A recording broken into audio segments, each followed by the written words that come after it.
बहुत समय पहले की बात है। एक गांव में एक किसान रहता था जिसकी दो बेटियां थीं, राधा और मीरा, जिनकी उम्र 6 वर्ष थी। कुछ दिन पहले ही उनकी मां की मृत्यु हो गई थी। कुछ समय बाद किसान श्यामलाल ने दूसरी शादी कर ली।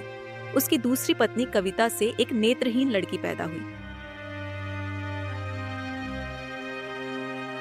वो सौतेली मां उन दोनों बेटियों से बहुत अधिक घृणा करती थी। वो उनसे घर का सारा काम करवाती थी और उन्हें भरपेट खाना भी नहीं देती थी।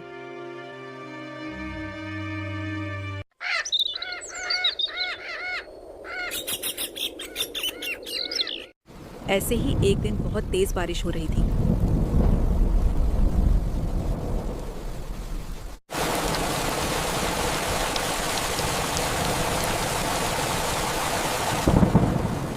भाग्यवान, आज तो बारिश रुकने का नाम ही नहीं ले रही है और मुझे खेतों की जुताई करनी है।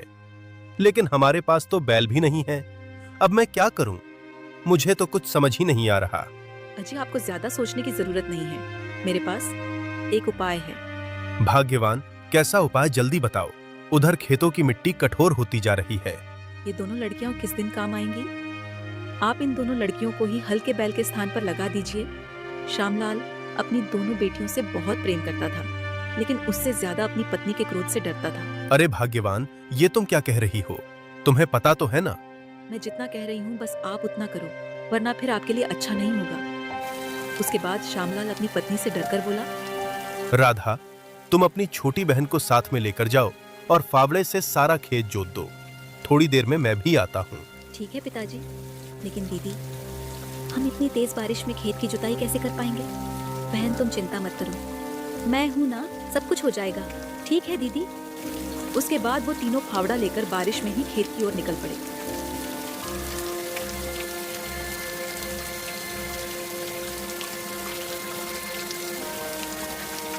थोड़ी देर बाद खेत पहुंचकर दोनों बहनें और श्यामलाल खेत में काम करने लगे। धीरे धीरे दोपहर तक बारिश पूरी तरह से रुक गई।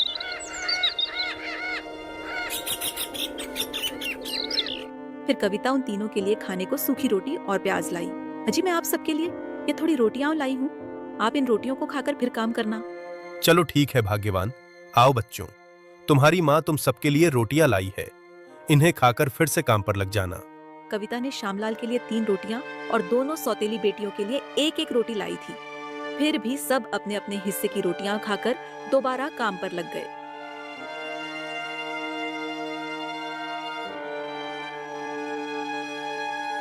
शाम तक वो दोनों खेतों में काम करके अपनी कुटिया लौट आए।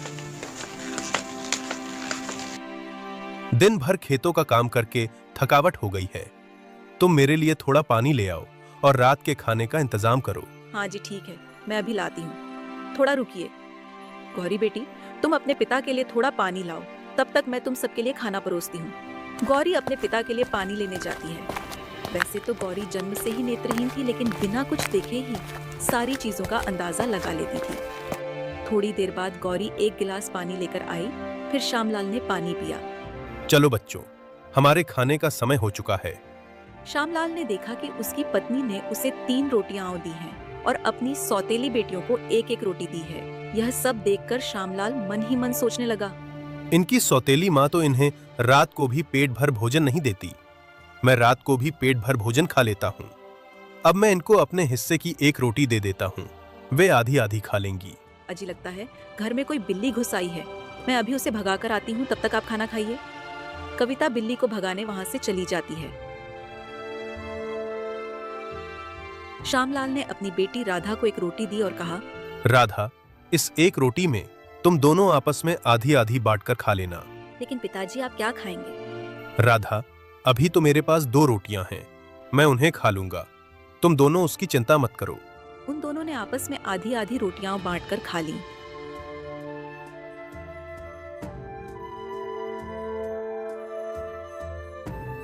भाग्यवान, अभी खेत में थोड़ा बहुत काम बाकी है, इसलिए हम तीनों जा रहे हैं खेत में काम करने। थोड़ी देर में काम करके लौट आएंगे।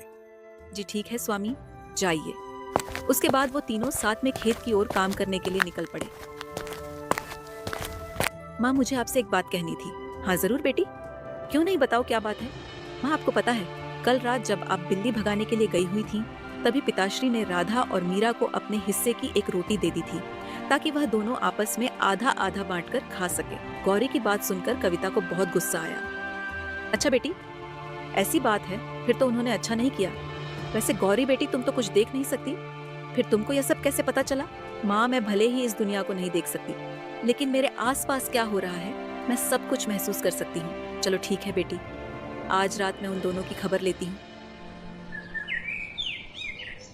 फिर आज रात कविता ने अपने पति को 2 रोटी और सौतेली बेटी को 1 रोटी खाने को दी।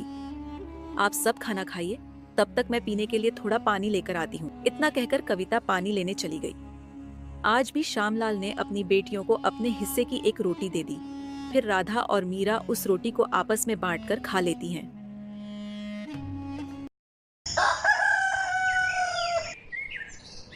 फिर अगले दिन, माँ, कल रात भी पिताजी ने उन दोनों को अपने हिस्से की रोटी में से 1 रोटी दे दी थी। क्या पुत्री, तुम सच कह रही हो?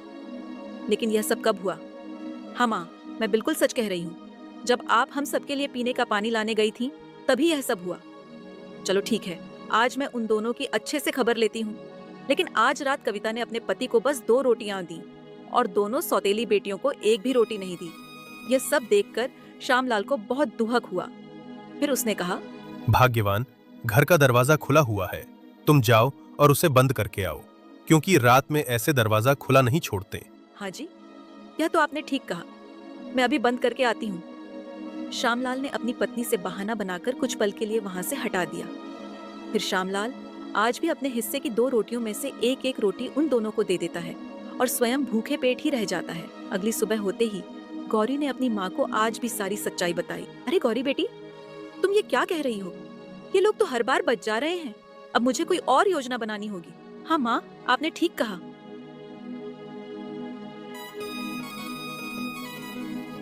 भाग्यवान, मैं जा रहा हूँ खेत की तरफ घूमने।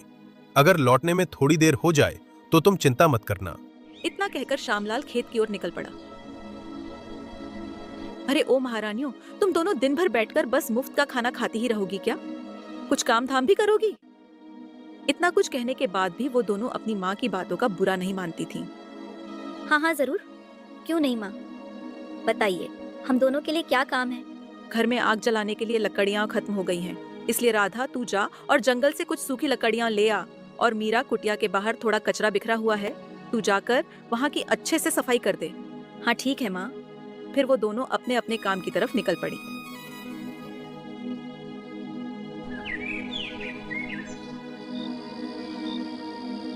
उसके बाद आज रात कविता ने किसी को 1 भी रोटी नहीं दी।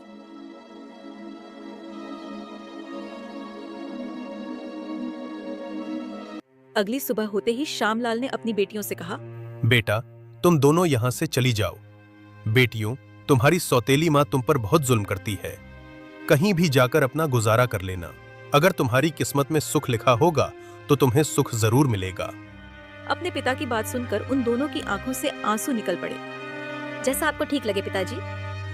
फिर वो दोनों बहनें चली जाती हैं।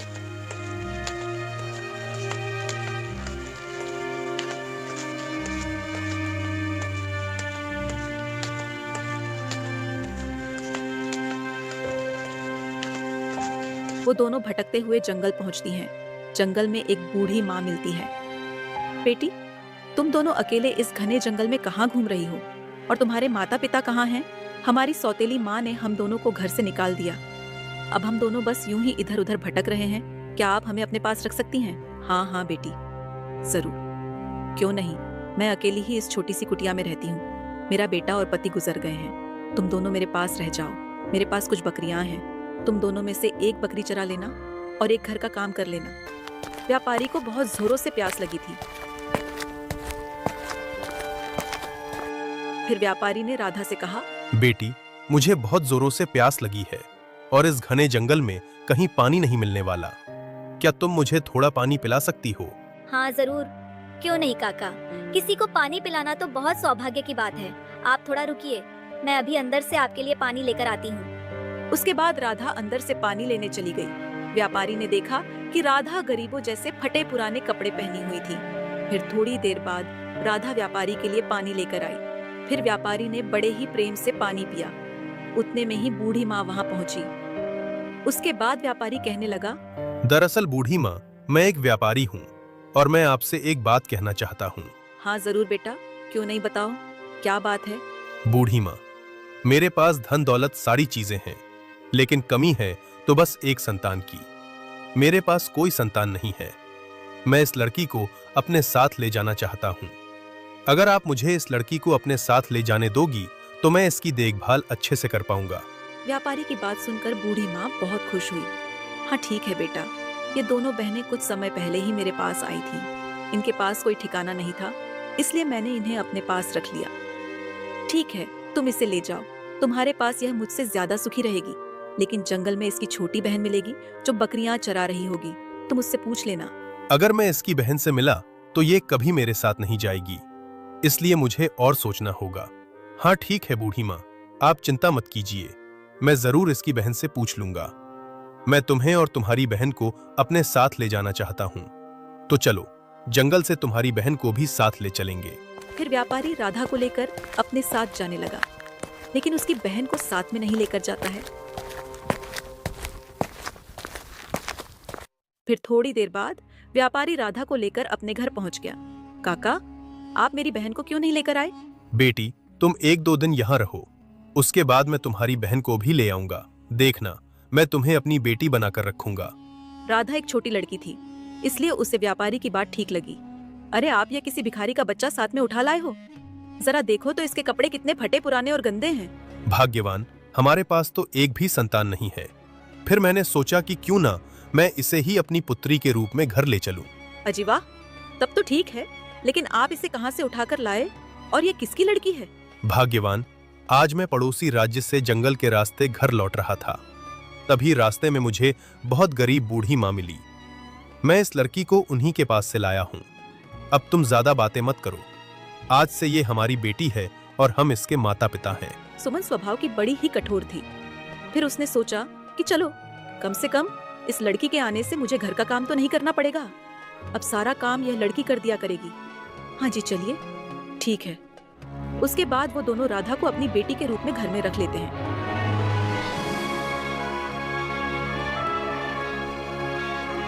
अरे लड़की, तुम इस घर में आकर अपने आप को मालकिन मत समझना। यह तो हम लोगों का बड़प्पन है जो तुम जैसी भिखारन को अपने घर में रखे हैं। अब देखना, बंद करो, और मेरे कपड़े बहुत गंदे हो गए हैं, जल्दी से जाकर उनकी धुलाई करो। माँ, मैं तो सुबह से काम कर रही हूँ, अब बहुत थक गई हूँ, लेकिन आप चिंता मत कीजिए, मैं थोड़ी देर बाद जाकर आपके सारे कपड़े धुल दूंगी। अरे अरे, इतनी हिम्मत जो तू मुझसे जुबान लड़ा रही है, जल्दी जाकर कपड़ों की धुलाई कर, वरना तेरा खाना पीना भी बंद कर दूंगी। सुमन की बात सुनकर राधा डर गई। नहीं नहीं माँ, आप ऐसा मत करना, मैं अभी जाती हूँ। उसके बाद राधा सुमन के कपड़े धोने लगी। ऐसे ही धीरे धीरे दिन बीतते गए। सुमन दिन भर राधा से बिल्कुल मजदूरों की तरह काम करवाती थी और उस पर बहुत ज्यादा अत्याचार करती थी।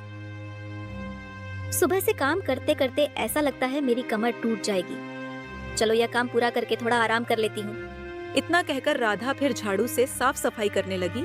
तभी सुमन की आवाज आई। अरे ओ राधा, तू कहाँ मर गई? तू कुछ बोल क्यों नहीं रही है? घर में आग जलाने के लिए लकड़ियां खत्म हो गई हैं। जल्दी जा और जंगल से कुछ सूखी लकड़ियां ले आ। हे भगवान, सुबह से काम करते करते ऐसा लगता है आज मैं मर ही जाऊंगी, और ऊपर से माँ मुझे और काम दे रही है। इससे अच्छा था कि मैं इस घर में ही ना आती। मैं इस घर में और नहीं रह सकती, वरना ये लोग मुझे मार डालेंगे। उसके बाद राधा उस घर से जाने लगी।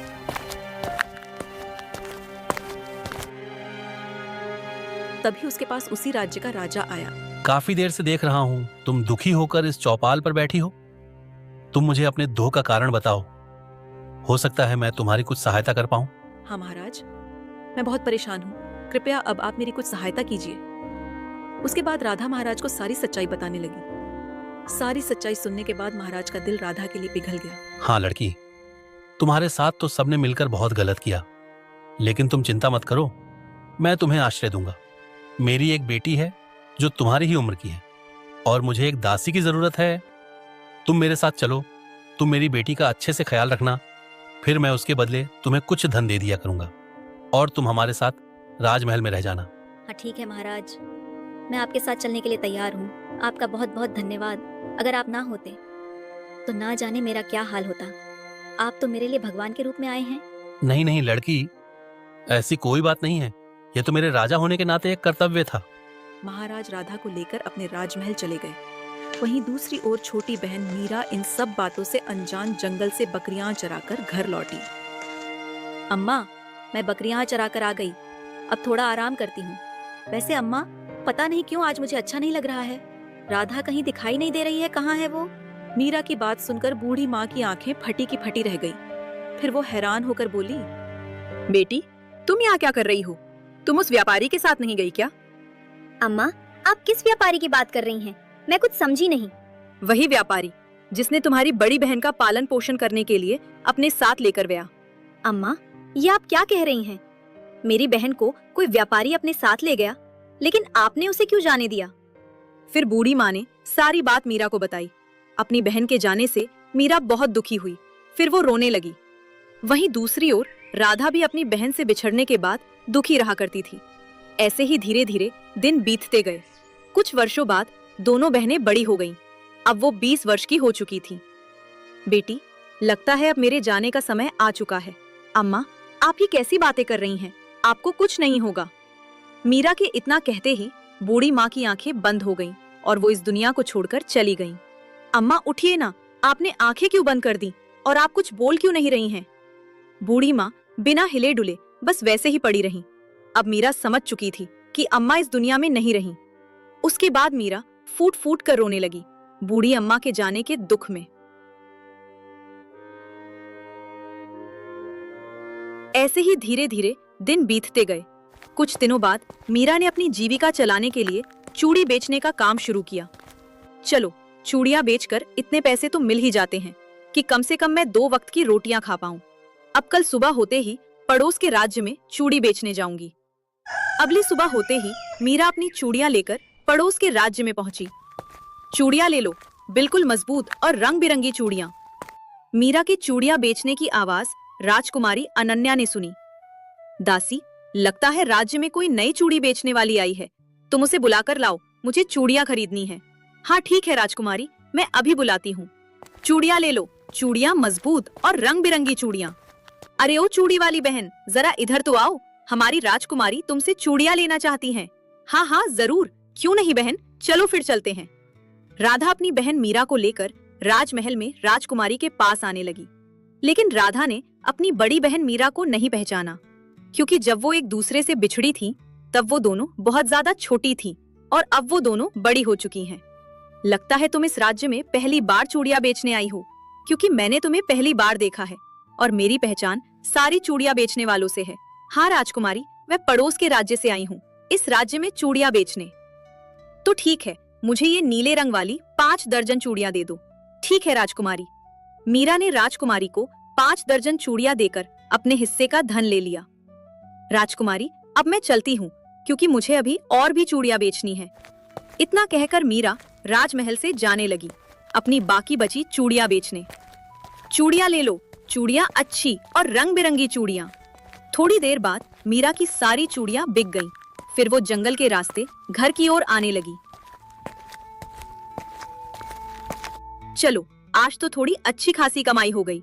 मैं सोच रही हूँ थोड़ा धन और इकट्ठा करके अपने लिए 2 गाय ले लूं। दिन भर वो घर पर रहेंगी और सुबह शाम मैं उन्हें चारा देती रहूंगी। फिर वो उसके बदले मुझे थोड़ा बहुत दूध भी दे देंगी। हाँ, ये ठीक रहेगा। मीरा अपने आप से बातें करते हुए आ रही थी, लेकिन सामने के पेड़ पर एक जादुई पक्षी बैठा था, परंतु मीरा इस बात से बिल्कुल अनजान थी। मैं सीधे सीधे अपनी जादुई शक्तियों से देख पा रही हूँ, इस लड़की के जीवन में बहुत दुख है। पहले इसके माँ बाप ने इसे छोड़ दिया और बाद में इसकी बहन बिछड़ गई, और अब जाकर ये पिछले कई सालों से कड़ी मेहनत करके चूड़ियां बेच रही है। मुझे इसकी सहायता करनी चाहिए। इतना कहकर जादुई पक्षी पेड़ से नीचे उतरा। बहन, मैं एक जादुई पक्षी हूँ और मैं देख रही हूँ तुम अपने जीवन में बहुत सारे दुखों से गुजरी हो।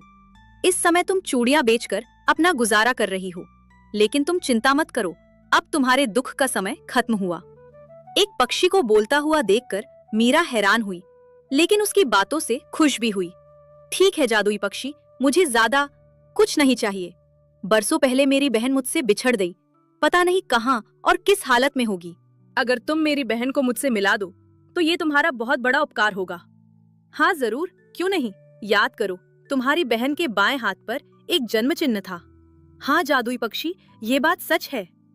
तो ठीक है, कल सुबह होते ही तुम जिस राज्य में चूड़ियां बेचने गई थी, उसी राज्य में दोबारा चूड़ी बेचने जाना। तुम्हारी किस्मत के खजाने की चाबी उसी राज्य में छिपी है। जादुई पक्षी की बात सुनकर मीरा मन ही मन बहुत खुश हुई। फिर मीरा खुशी खुशी अपने घर लौट आई। अगली सुबह होते ही रोज की तरह आज भी मीरा उस राज्य में चूड़ियां बेचने गई। चूड़ियां ले लो चूड़ियां। मीरा के हाथों की मजबूत और रंग बिरंगी चूड़ियां। लगता है जो कल चूड़ियां बेचने आई थी वो आज भी आई है। कल वाली चूड़ियां मुझे कुछ अच्छी नहीं लगी, इसलिए तुम जाओ और उस चूड़ी वाले को बुला लाओ। मुझे दूसरी चूड़ियां चाहिए। ठीक है राजकुमारी जैसी, आपकी आज्ञा। फिर राधा अपनी बहन जो कि चूड़ियां बेच रही थी उसे बुलाकर राजमहल में राजकुमारी के पास लाई। अरे वाह चूड़ी बेचने वाली, तुमने जो कल मुझे चूड़ियां दी थी ना, वो मुझे पसंद नहीं आई, इसलिए मुझे दूसरी चूड़ियां दे दो। हाँ हाँ जरूर राजकुमारी, क्यों नहीं। आपको कल वाली चूड़ियां पसंद नहीं आई तो कोई बात नहीं, मैं अभी आपको दूसरी चूड़ियां दिखाती हूँ। ये देखिए, आपको नीली वाली चूड़ियां कैसी लगी? नहीं, मुझे ये भी अच्छी नहीं लगी। मुझे वो लाल वाली चूड़ियां दे दो, वो अच्छी लग रही हैं। ठीक है राजकुमारी। मीरा ने राजकुमारी को लाल वाली चूड़ियां दे दी। इन चूड़ियों के बदले कितने आने हुए हैं तुम्हारे? राजकुमारी 10 आने हुए हैं। राधा तुम राजकोष से 10 आने लाकर दे दो। राधा राजकोष से धन लेने चली जाती है और थोड़ी देर बाद 10 आने लाकर मीरा को देती है। तभी मीरा ने अपनी बहन राधा के हाथों पर वो जन्म चिन्ह देखा। अब मीरा अपनी बहन राधा को पहचान चुकी थी। अरे मेरी प्यारी बहन राधा, तुम इतने वर्षों से इस राजमहल में थी, लेकिन तुम यहाँ तक कैसे पहुँची? अरे अरे, मैं आपकी बहन नहीं हूँ। आप मेरा नाम कैसे जानती हैं? मैं तुम्हें पहचान चुकी हूँ, तुम मेरी ही बहन हो, क्योंकि जब मेरी बहन छोटी थी तब उसके भी हाथों पर ठीक ऐसे ही जन्म चिन्ह था जैसा कि तुम्हारे हाथों पर है, लेकिन उसे एक व्यापारी लेकर चला गया। तब से मैं अपनी बहन को ढूंढती ही रह गई और आज तुम मुझे मिल ही गई। व्यापारी वाली बात सुनकर राधा को सब कुछ याद आ चुका था। मैं आपसे बिछड़ने के बाद हर समय आपको ही याद करती रहती थी। हाँ बहन, मैं भी तुम्हें बहुत याद करती थी। अब दोनों बहनें एक दूसरे को पाकर बहुत खुश थीं। राजकुमारी भी उनकी कहानी सुनकर भावुक हो गई और उसने महाराज से कहकर दोनों को राजमहल में ही रहने की जगह दे दी। अब दोनों बहनें सुख और शांति से एक साथ रहने लगी।